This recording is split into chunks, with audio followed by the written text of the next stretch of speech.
găsit tuturor la horoscopul lunii martie 2021. Martie nu este cea mai bună perioadă pentru leu, deoarece în viața lui pot avea loc transformări care aduc tensiune și necesită o cantitate mare de răbdare și energie, iar luna aceasta, nivelul vitalității lui va fi destul de scăzut. Clima astrală din această lună, predominant neptuniană, va acționa ca un factor de evadare, provocând deseori nemulțumire și dezinteres față de realitatea imediată, percepută ca fiind nu foarte interesantă. Ea va crea o nevoie de altceva, o dorință de altceva și va da dorința de a visa și de a evolua în peisaje chimerice. Lasă-te să pleci puțin din când în când, dacă vrei, pentru a te consola pentru greutățile vieții, dar stabilește limite foarte precise pe care vei refuza categoric să le încalci. În luna martie, soarele va petrece cea mai mare parte în casa 8-a și va înzestra reprezentanții semnului zodiacal Leu cu o dorință puternică de a cunoaște în continuare viața. Mulți dintre voi veți fi atrași de unele zone ale vieții necunoscute sau interzise. Uneori, din exterior, se va părea că vă jucați cu soarta. Veți fi din ce în ce mai interesați de cercetarea ocultă sau metafizică și pe măsură ce vă extindeți cunoștințele, veți simți o nevoie copleșitoare de schimbare constantă care va contribui la creșterea voastră spirituală. Va apărea interesul pentru magie și ghicitori istorice, dar, din păcate, leul va fi încă nemulțumit de unele dintre meritele sale. Învață să te bucuri de lucrurile mici și să vezi lucrurile pozitiv. În martie, leul va avea parte de o mare varietate de evenimente și, prin urmare, va trebui să fiți atenți atunci când luați decizii. Rezultatul multor cazuri se vor dovedi pozitiv. Mulți vor începe să coopereze în afaceri cu o rudă de-a lor sau un vechi prieten și situația financiară și chiar moralul se va consolida în mod vizibil. Cei dintre voi care au dosare legale și judiciare pe rol, acestea vor fi rezolvate într-un mod favorabil și este posibil să primiți o moștenire mare, să primiți dobânzi după închiderea cazului. În luna martie, sfera de lucru se va dezvolta cu succes dacă nu veți ieși din programul obișnuit și este o perioadă excelentă pentru a începe propria afacere. Asigurați-vă că finalizați proiectele pe care le-ați început pentru a nu reveni la ele în viitor. În această lună, mulți își vor putea găsi un loc de muncă decent. Principalul lucru este să nu respingeți ofertele noi. Vor fi foarte promițătoare, deși dificil de implementat. Este posibil ca mulți să ajungă să stăpânească specialitatea de pompier sau polițist. Energia violentă a leului vă va permite să descoperiți noi abilități în voi înșivă. Nu rata oportunitățile de carieră, negociază cu încredere și profesionalism. Consultanța juridică, promoțiile, seminariile și evenimentele sociale vor fi favorabile de asemenea în această perioadă. Leul se va învârti în roata evenimentelor și a știrilor. Vin călătorii de afaceri frecvente, întâlniri, prezentări, întâlniri importante și cooperare în străinătate. Martie va fi plină de contacte de afaceri și călătorii. Sfârșitul lunii va fi propice dezvoltării activității creative. Talentele tale vor fi evidente și nu ar trebui ascunse. Vorbiți deschis, împărtășiți idei cu generozitate și luați un indiciu pentru evoluția progresivă a lucrurilor. Chiar și proiectele de rutină și cele mici vor avea un mare beneficiu, dar pentru aceasta nu pierdeți cel mai important lucru,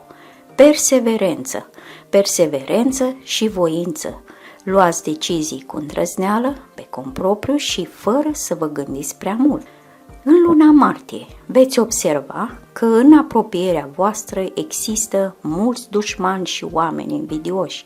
Te întrebi cum să te descurci cu ei. Elementar, nu le oferi ocazia să se implice în treburile tale. O imaginație bogată te va ajuta la realizarea oricăror idei. Ești dinamic și consecvent, în același timp ce ar putea fi mai favorabil în munca ta.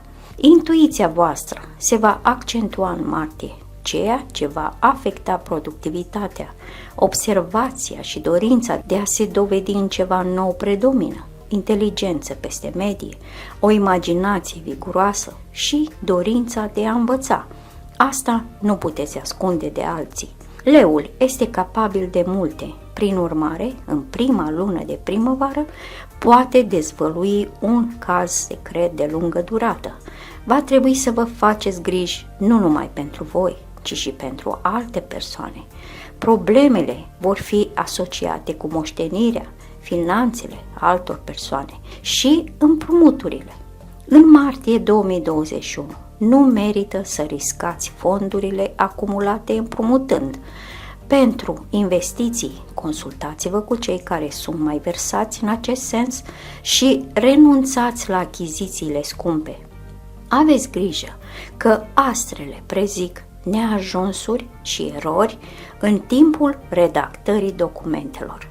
Acest lucru va afecta mai mult sfera materială, care va avea un impact negativ asupra veniturilor personale. Deci, fiți atenți, deoarece puteți fi înșelați, furați sau defăimați. Stați departe de excroci și șantajatori și nu vă implicați în argumente aventuroase.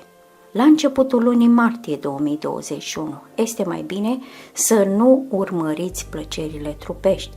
Nu trebuie să mergeți să vă închideți într-o mănăstire, dar trebuie să vă păstrați pasiunile sub control. Este bine să fiți îmbogățiți spiritual, să scăpați de obiceiurile proaste și să deveniți mai romantic, mai ales dacă există deja o persoană dragă în apropiere. Cu siguranță va înțelege și va aprecia comportamentul tău puritan. Aceasta nu înseamnă că sentimentele și sensibilitatea ar trebui uitate. Încercați să vă arătați imaginația, împărtășiți dorințele și planurile partenerului. Dăruiește-i alesului tău un cadou, bazându-te nu pe valoarea darului, ci pe semnificația acestuia pentru amândoi.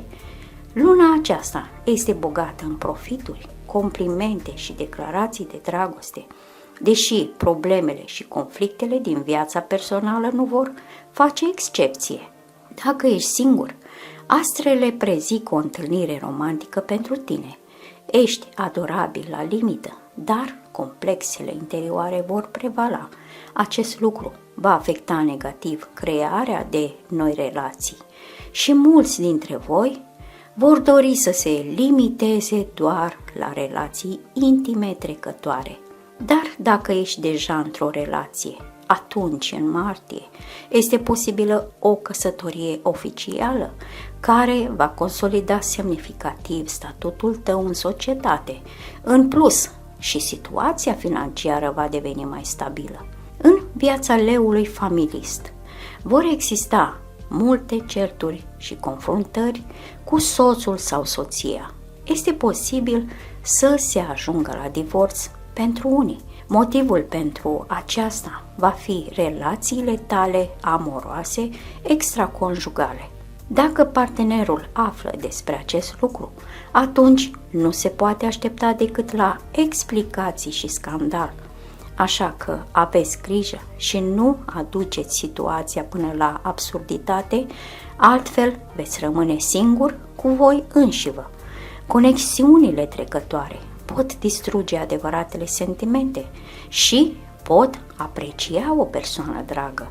Vestea bună e că la sfârșitul lunii martie, relația din cuplu se va îmbunătăți datorită gingășiei, cadourilor din partea ta și a pasiunii autentice, totul va reveni la normal.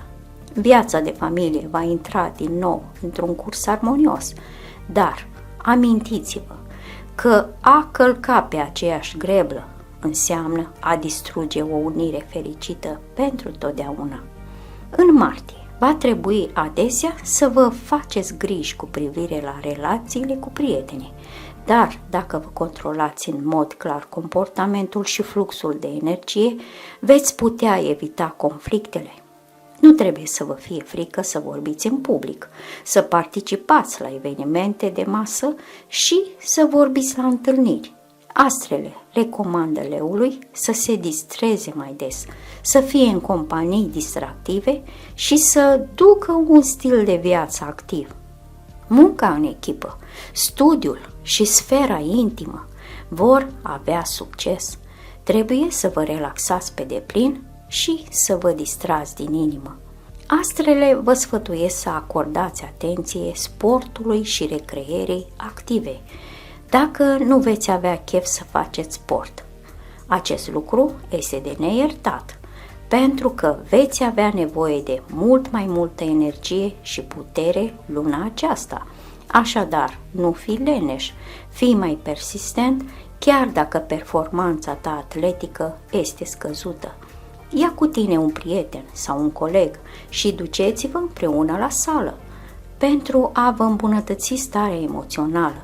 Vorbirea cu cei dragi despre subiecte care vă preocupă vă poate ajuta să reduceți tensiunea și anxietatea. Yoga, de asemenea, este bună pentru îmbunătățirea sănătății mentale. În concluzie, încercați să petreceți mai mult timp cu prietenii și nu vă opriți nici măcar o clipă în a vă face visele să devină realitate.